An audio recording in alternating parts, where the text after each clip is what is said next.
I think they do a fantastic job and should be utilised for their skills in overprescribing and deprescribing and all those other things. So great to see that. And I'm really pleased, this is maybe sticking my port hat back on then, really pleased to see the sustainable health, the net zero and the green health. That's very topical at the moment. And I think it's important that that's part of the solution. The one thing that was missing, Paul, you and I were in Sophia Gardens many years ago, weren't we, around behavioural change techniques. Now, unless I missed it, I think there's a role for that in changing people's behaviours towards prescribing and, more importantly, then for the public. Yeah, it is in there actually. There's a section on culture, around awareness and behavioural change. Quite light. I was going to say one of the many committees you chaired, Chris, and that I sat on was around prudent healthcare and prudent prescribing, wasn't it? And I think there's nothing to argue against really in this report. It's a good report. It's well written. I think what it is it's a good summary of a lot of what we've been talking about over the last 10, 15 years, and they've pulled it together very nicely. But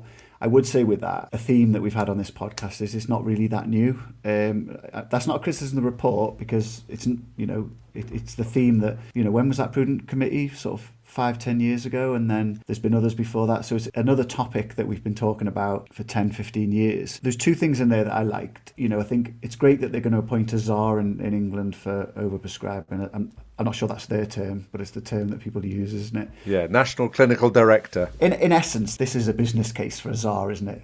And they've made it very well. So they get a czar in place, and hopefully that's someone who can take things forward. I really like the systems approach and the fact that let's see if that happens, because everyone talks about taking a systems approach, but don't really understand what that means or actually in reality take a systems approach. But that's really difficult. And Chris, you mentioned about changing the role of community pharmacy, and we've talked about multidisciplinary teams. Actually, taking a systems approach means we need to brace ourselves for real change, because that's the only way that this is going to happen. So let's see if that comes out of having a czar if you've got a czar who all they can focus on is prescribing, then it won't change. It's got to be a whole system approach. But remember, it's like somebody mentioned before about being at the top table. I kind of agree with everything you've said about, there's nothing new here.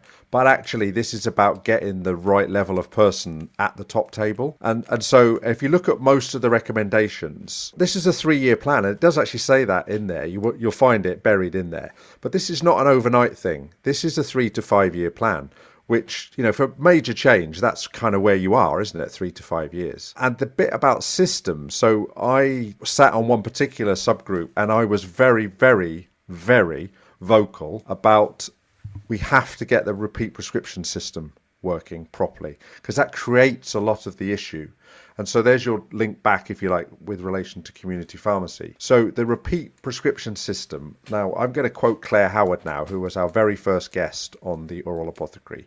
And what she says about overprescribing and problematic polypharmacy is the problem we've got here is we've got to turn off the taps and pull out the plug at the same time. And that's what this report is essentially saying. This is very complex. It's not going to take us quite a lot of time to fix it, sort it, improve it. So I dispute your timings, STC, because I'm convinced that the authors of this report have been listening to our podcast. Because if you look at the table of contents, it's pretty much everything we've covered.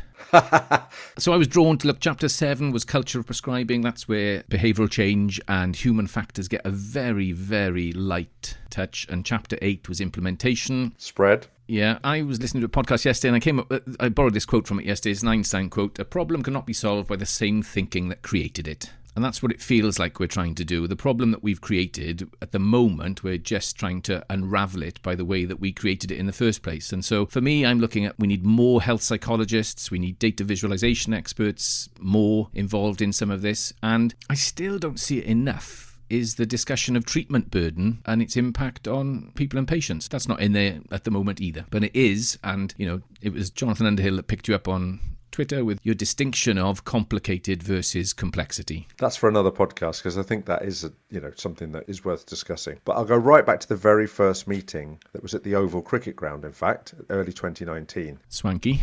Yep. And the patient advocate group who got first call, they were first people on the stage. And for me, they absolutely nailed it. And this is how they described it. If this happens and we try to advertise it on the side of a London bus about what it is that we're trying to do here, and we get it wrong, we'll never do any of this. We have to get the patients and the patients' advocates on board. And that was the key message for me. Yeah, no, I agree with that, because if you get it wrong, it feels like rationing, doesn't it? Exactly. And you're always on a knife edge with this sort of stuff. As far as I can see, there hasn't been any massive negative impact. And remember that the Secretary of State has basically just said, yeah, fine, we agree with all the recommendations, crack on. For me, that's good to go. It'd be great if we can turn this around in 3 years. I think it's a longer term project, isn't it?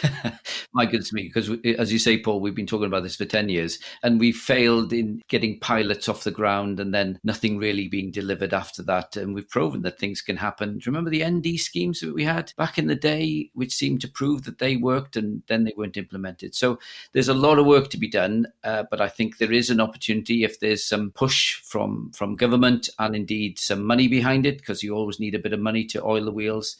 And hopefully will make a difference. The last thing you said there, though, Steve, which I absolutely agree with, comes back to my point of this co-production. We need to make sure that patients are well informed and that they're able to make choices about their own health. Very good. Okay, thanks all. A big thank you to Chris for joining us on the Oral Apothecary and for sharing his stories, his desert island drug, his career anthem and his book. Coming up next time, we will be joined by Dr. Sally Lewis. Sally is National Clinical Lead for Value-Based and Prudent Healthcare. She's a practicing GP and Honorary Professor at Swansea School of Medicine. We look forward to catching up with Sally next time on the Oral Apothecary. You can contact us via Twitter at Oral Apothecary, LinkedIn and email oralapothecarypod@gmail.com. Over to Gimmo now for the final ingredient. Social media shout out first, which goes to Penny Lewis. So Penny is a senior clinical lecturer at Manchester Pharmacy School. Despite not being a runner or a morning person, she has this summer completed 2 miles a day, 60 in total, for cancer research. So she tweeted that today, so I thought I'd read it out. She wanted to thank the Oral Apothecary for keeping her company on those long runs. So thank you, Penny. I hope listening to our voices got the pace up. The final ingredient, Glastonbury Festival. Traces of drugs found in river at the site. In the BBC News a couple of days ago, environmentally damaging levels of drugs have been found in the river running through Glastonbury Festival site. Scientists have warned there are dangerous levels of MDMA and cocaine in the White Lake River in Somerset, and they suspect public urination at the festival has caused the increase and urge festival goers to use the toilets provided. Good luck with that. Researchers fear it could derail the conservation efforts of rare European eels in the area. But how much of a problem is this, and is it only linked to illicit drugs? So I know, Jamie, this is an area you're interested in, and you shared a report by the OECD in 2019, Pharmaceutical Residues and Freshwater Hazards. And this highlights that 13% of wastewater treatment plants in the UK have a high pharmaceutical content in their effluent. So what impact is this having on us? It might not just be the eels of Glastonbury that are suffering adverse events as a result of taking unwanted drugs. It is said that in medieval times, people drank beer instead of water, as it was more hygienic, and maybe they had a point. Anyway, thanks for listening to the podcast, and cheers. This was a 3 Apothecaries production. Sound engineer Jimbo Slough. Original music Jamie Brewster. Artwork by David Baker. Thanks for listening to the Oral Apothecary podcast. For maximum effect, instill weekly.